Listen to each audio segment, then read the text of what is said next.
Привет, друзья! Apple представила свой первый iPad в 2010 году и совершила тогда революцию. С тех пор именно это название первым приходит в голову ассоциативно к понятию планшетного компьютера. Думаем про планшет, перед глазами сразу iPad. Вспоминая ощущения, которые я испытывал, когда впервые брал свой новенький iPad Pro 9.7 в руки. Да, он выглядел почти в точности как мой старый iPad 2. Такой дизайн является привычным много лет и канул в лету вот только-только с выходом нового обычного iPad 10. На момент выхода и покупки iPad Pro 9.7 он был заряжен самыми крутыми компонентами. Это был лучший экран, лучшие динамики, лучшая камера и лучший процессор. Да, время не стоит на месте, и тем интереснее узнать, как ведет себя сегодня Pro-версия некогда топового планшета от Apple. Давайте окунемся немного в историю iPad Pro. Ведь именно с него, не считая первой пробы пера 12-дюймового iPad, и началась эра компактных и быстрых убийц компьютеров. И вы только посмотрите, как на момент 23 года он смотрится. Он тонкий, легкий, углы приятно закруглены, даже несмотря на рамки, которые в 23 году, конечно же, считаются уже чем-то из прошлого. Этот дизайн все еще приятен, несмотря ни на что. Дамы и господа, предлагаю посмотреть сегодня на iPad Pro 9.7 дюймов 2017 года и понять, как он себя чувствует в 23-м. Подписывайтесь на канал. Поехали!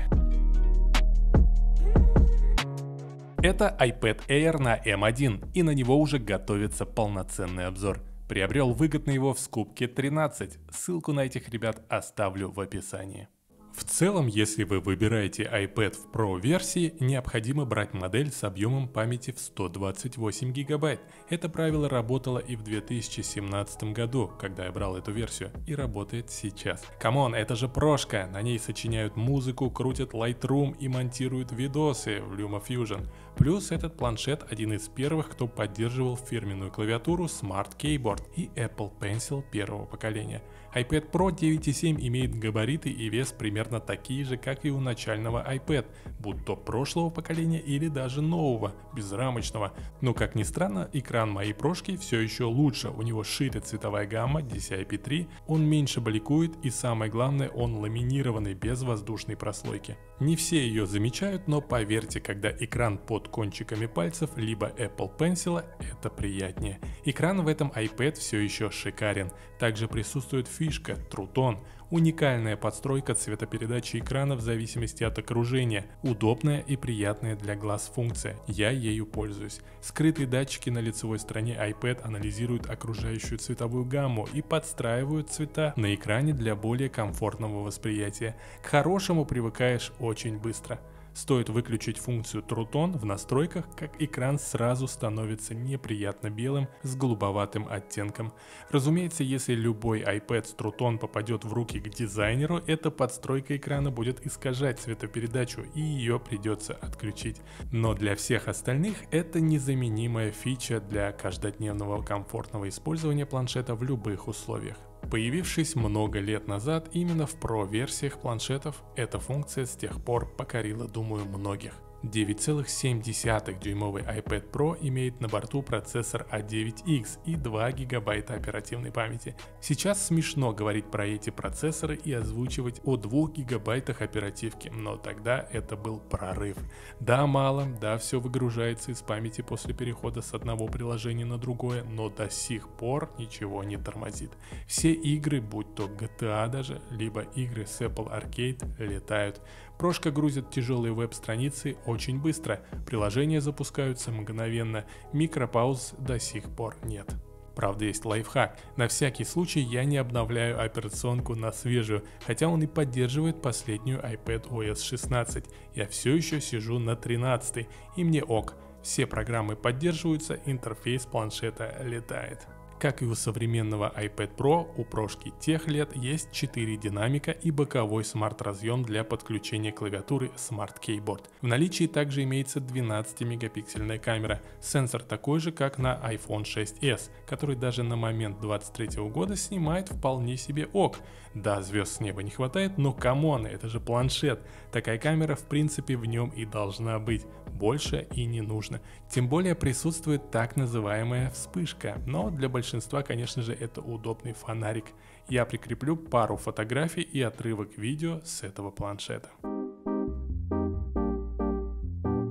С годами пользования iPad Pro 9.7 я убедился, что тут все еще громкий и четкий звук, громче многих портативных акустических систем. Да, по качеству он менее басовит в сравнении с новыми прошками, но звук имеет глубину и ощутимый диапазон верхних, средних и низких частот. На максимальной громкости звук не хрипит, а планшет не вибрирует в руках, и это главное. Apple Pencil первого поколения прекрасно работает с этим планшетом. Учитывая, что первое поколение Pencil все еще актуально, даже с выходом обычного безрамочного iPad, ко всему прочему, плюсом моей прошки является то, что воздушной прослойки под экраном тут нет, поэтому прикосновение необычно отзывчивое и точное. Когда Стив Джобс представил самый первый iPad, он сказал, что это третья категория устройств. Что-то, что находится между ноутбуком и смартфоном. И он был прав, iPad до сих пор является совершенно отдельным устройством со своей сферой применения. С выходом Pro версии Apple хотела сместить акценты и превратить третью категорию своих устройств в полноценную замену ноутбука. Но суровый маркетинг компании все еще не позволяет осуществить ее полную замену. Удобство ноутбука на прошках все еще не достигнуто и в 2023 году. Да, про версии планшетов это уже не самый простой iPad, но все еще не до ноутбука, даже учитывая клавиатуру. Да, аппаратная начинка уже давно сравнялась и даже превосходит большинство ноутбуков по своим характеристикам. Дело осталось за малым, но за главным, за программным обеспечением, а точнее полноценным macOS на планшете. Возвращаясь к моему iPad Pro 9.7, ему уже более 5 лет. И наступил психологический момент, когда появляются мысли купить что-то новое. В целом даже эта прошка не вызывает у меня какого-то существенного негатива. Есть моменты, когда не хватает возможности железа, но это происходит нечасто, как ни странно. А основные сценарии использования, а это YouTube, просмотр фильмов, чтение сайтов, происходят на нем все еще превосходно. Внешне он в идеальном состоянии, поэтому не буду больше хранить его на полке, а продам данный планшет где-нибудь на Авито. Пусть он еще принесет много полезных и приятных моментов новому владельцу. Напишите в комментариях, интересно ли вам было видео и этот немного исторический ликбез. Подписывайтесь на канал, впереди много интересного. Пока-пока.